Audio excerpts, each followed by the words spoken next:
কে আছো? বাঁচাও, আমাকে বাঁচাও।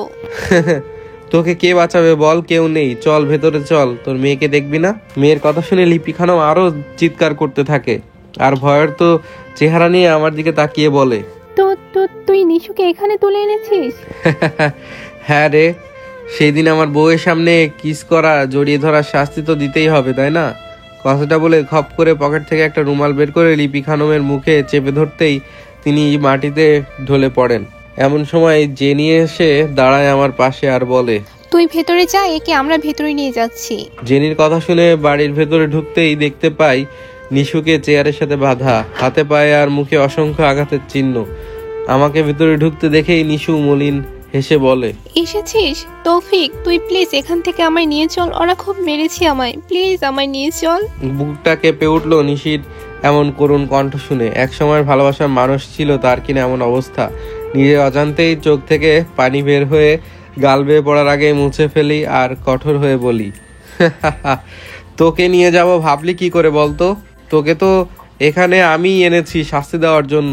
হাসালি তৌফিক, হাসালি আমায়। তুই না আমায় ভালোবাসতি। আচ্ছা, আমাকে এই অবস্থা দেখে তোর কি একটু খারাপ লাগছে না? সত্যি বলবো, লাগছে কিছুটা। তবে তুই যে অন্যায় করেছিস সেটা কি আর ভুলতে পারি বল? কি করেছি আমি? কি করিসনি বল? তুই জানতি আমি বিয়ে করেছি, তবে কেন তুই কিস করলি আমায়? কিস করেছিস ভালো কথা, কিন্তু নেশা লাগিয়ে দিয়েছিলি কেন আমায়? বুঝে গেছিস? তবে আসলে কি করব বল? মেয়ে তো আমি, আর প্রাক্তন প্রেমিক বিয়ে করে সুখে থাকবে ভাবতেই শরীরে আগুন ধরে যেত, হিংসে হতো। তার মাঝেই রিতা ফোন করে বলল তোর জীবন থেকে অহনাকে সরাতে হবে, তাই তো আবারও ফিরে আসলাম। এটা ছিল তোর সব থেকে বড় ভুল। এটাই তো শেষ ফেরাত। তোকে তো এখন মেরে ফেললেও শরীরের আগুন নিভবে না আমার। ইস, ভাবতেই পারছি না তোর নেশায় আমি সম্পূর্ণভাবে আসক্ত হইনি, তাও এটা প্রথমবার। হয়তো এটাই ছিল মনের জোর। মনে প্রাণে চেয়েছিলাম অহনা কিছু বলুক, ছুটে আসুক, কিন্তু আসলো না। আর আমি কিনা তোকে রুমে নিয়ে গিয়ে বুকের উপর রেখেছিলাম, সাথে এই সুযোগে তুই অর্ধনগ্ন হয়ে ফেলেছিলি। আমার নেশায় তোকে প্রথমবার মাতাল করতে পারিনি সেদিন। ইস, নিজেকে মেয়ে ভাবতেই লজ্জা করছে। জীবনের প্রথম কোনো ছেলে আমার স্পর্শে মাতাল হয়নি। থাক, বাদ দে ওসব। এবার তোর মায়ের পালা, বুঝলি? তোর সামনেই তোর মাকে এমন সাইজ করব যে জীবনেও আর কারোর গায়ে পা তো দূরে থাক, হাতও তুলতে পারবে না। এমন সময় জেনি সহ কয়েকটা মেয়ে লিপি খানমকে পাজা কোলে করে নিয়ে এসে চেয়ারের সাথে বেঁধে দেয়। তারপর জেনি বলে ওঠে, তৌফিক, এ কি খায় বলতো? উফ, এত ভারী, একে তুলতে জান বেরিয়ে যাচ্ছিল। আরে কি খাবে আর? বহু পুরুষের মধু খেয়ে বেরিয়েছে আর নিজের ওজন বাড়িয়েছে। যা, গরম পানি এনে ছিটিয়ে দে ওর মুখে। বলতে দেরি, জেনির গরম পানি লিপির শরীরে ছুঁড়ে মারতে সময় লাগেনি। গরম পানি লিপি খানমের শরীরে লাগতেই চিৎকার করে উঠে ছটফট করতে থাকে, যা দেখে আমি হাসতে হাসতে বলি, আরে আরে লিপি খানম, এভাবে ছটফট করছো কেন? শরীরে ফোসকা পড়লো বুঝি? তৌফিক, তোর এত বড় সাহস, আমাকে বেঁধে রেখেছিস আর আমার ছটফট করা দেখে হাসছিস? সেদিন আমার বউ অহনাও তোমার লাথি খেয়ে মেঝেতে পড়ে ছটফট করেছিল, তখন তোমরাও তো হেসেছিলে। সেদিন ছিল তোমার, আজ দিনটা আমার। তুমি কষ্টে ছটফট করবে আর আমি মনের সুখে হাসবো। তৌফিক, জানিস না তুই আমার স্বামী একজন নামকরা ব্যবসায়ী, তোকে সে এমন অবস্থা করবে? আরে থাম থাম লিপি খানম, তোর স্বামীকে তোর পাশে পেলে তো তোর সব কাহিনী আমি তোর স্বামীকে দেখিয়ে দিব। কথাটা বলে লিপির ফোনটা হাতে নিয়ে জোর করে ফোনের লকটা খুলে নেয়। ফিঙ্গার লক ছিল আর গাড়িতে দেখেও ছিলাম ফোন আঙ্গুলের, তাই বেশি সময় লাগলো না। ফোনটা খুলেই নিশুর বাবা নাফিস খানকে ফোন দেই আমি। 2 বার রিং হতেই কেটে যায় ফোন। তার কয়েক সেকেন্ড পরই কল ব্যাক করে নাফিস খান। রিসিভ করে বলি, হ্যালো খালু। ওপাশ থেকে উনি বলেন, কে বলছেন? আমি তৌফিক, গুপ্তচর তৌফিক। তখন উনি বলেন, ও তৌফিক বলো, কি খবর, কিছু পেলে? সব খবর, সব প্রমাণ পেয়ে গেছি খালু। আসলে জানো তো, বউ রেখে বিদেশ গেলে টাকা পাবে কিন্তু বউ পাবে না। তোমার বেলাতেও তাই হয়েছে। তখন উনি অবাক হয়ে জিজ্ঞেস করে, এর মানে কি? মানে তুমি যা ভেবেছিলে তাই তোমার স্ত্রী 1000 খানেক নাগর, যাদের সাথে তোমার স্ত্রী 1000 বারের বেশি ডেট করেছে। তখন উনি বলেন, ধন্যবাদ তৌফিক। তা মেয়েটাও কি ওর মায়ের মতন? তখন আমি বলি, মেয়েটা আরো জঘন্য খালু, সামান্য দামি গিফট দিলেই কাপড় খুলে দেয় তোমার মেয়ে। তখন ওপাশ থেকে খালু হাসতে হাসতে বলে, থাক ওসব আর না শুনি, আসলে দোষ আমার। তাদের ভালো রাখতে বিদেশে পচে মরেছি আর তারা দেশে নষ্টামি করে বেড়ায়। তুমি দেশে থেকেই তো বিজনেস সামলাতে পারতে।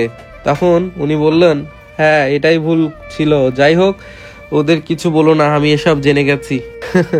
জানাতাম না খালু, তবে তোমার স্ত্রী আর মেয়ে আমার সংসারে আগুন লাগিয়েছে, জানে মেরে দিব দুটোকেই। কথাটা বলে ফোন কেটে হাতে একটা স্টিলের পাইপ নিয়ে এগিয়ে যায় লিপি খানমের দিকে। তারপর, লিপি খানম শুনলি তো ফোন আলাপ?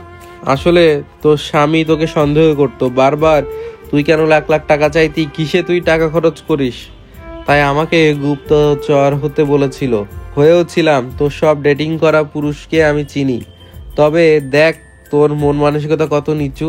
তুই আমার বোনের স্বামী রাহির সাথে কিনা ডেট করেছিলি। সব জেনে গেছিস? তবে শোন, করব তাতে তোর কি, ছেড়ে দে এখন। করতেই পারতি, কিছু বলতাম না, কিন্তু যে পা দিয়ে আমার কলিজাকে লাথি মেরেছিস সেই পা কি আমি আস্ত রাখবো বল? মানে কি বলছিস তুই তৌফিক? দেখ কি বলি। আচ্ছা ওয়েট, আমার সাথে তোর মেয়েকে লেলিয়ে দিয়ে যে সম্পদগুলো হাতিয়েছিলি তা কি করেছিস বলতো? বলবো না তোকে, কি করবি তুই? লিপির মুখ থেকে কথাটা শোনা মাত্র শরীর সমস্ত শক্তি দিয়ে ওর ডান পায়ের পাতায় আঘাত করতেই লিপি চিৎকার করে ওঠে। কিন্তু কে শোনে কার চিৎকার? একের পর এক আঘাত করেই চলেছি লিপির দুই পায়ে, আর চিৎকার করে বলতে থাকি, তোর পা খুব চলে না রে, আমার কলিজাকে এই পা দিয়ে লাথি মেরেছিলি, তোর পাটাই আমি আর রাখবো না রে। বলতে বলতে পা ছেড়ে দুই হাতে মারতে শুরু করি আর বলি, তোর হাতের নখগুলো রাখবো না। আহা কি সুন্দর চ্যাটিং করছিলি, এরপর দেখবো কেমনে চ্যাটিং করতে পারিস তোর নাগরের সাথে। আমাকে এভাবে লিপিকে মারতে দেখে ছুটে আসে জেনি। তারপর, আরে তৌফিক থাম ভাই থাম, এভাবে মারলে মরে যাবে তো।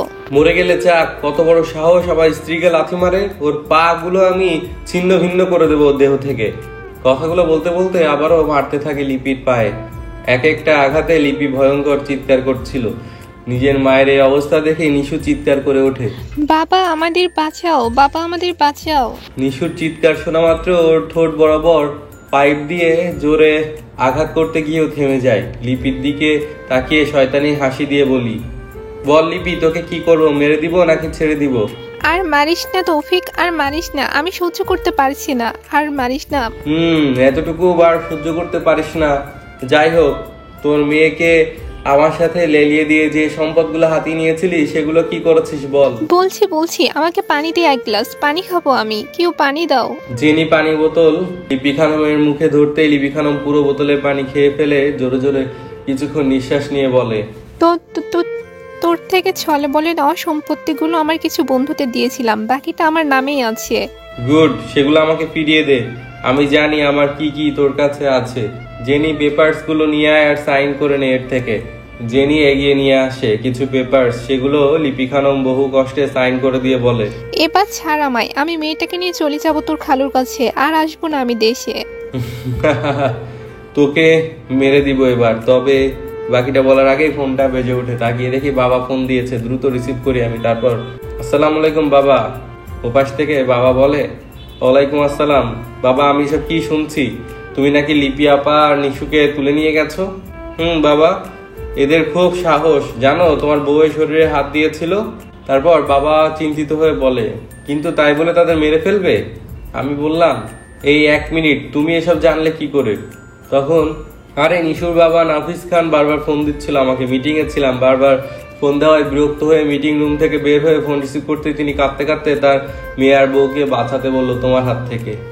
তখন আমি বললাম, বাবা ছেড়ে দেই কি করে? তখন বাবা বললেন, তুমি ছেড়ে দাও ওদের বাবা, এটা আমার আদেশ নয়, অনুরোধ। আমি নিশুর বাবার কান্না শুনে বুঝেছি তার মনে সন্তান স্ত্রী হারানোর আহাজারি। তখন আমি বললাম, ঠিক আছে বাবা, দিলাম ছেড়ে, তা ওখানকার অবস্থা কেমন? তখন বাবা বললেন, আর অবস্থা, এখানে ভেবেছিলাম সবাই পরিশ্রমী হবে, কিন্তু না, সবগুলো অলস, কোনো কিছুই ঠিক নেই, আমি ধীরে ধীরে সব ঠিক করছি।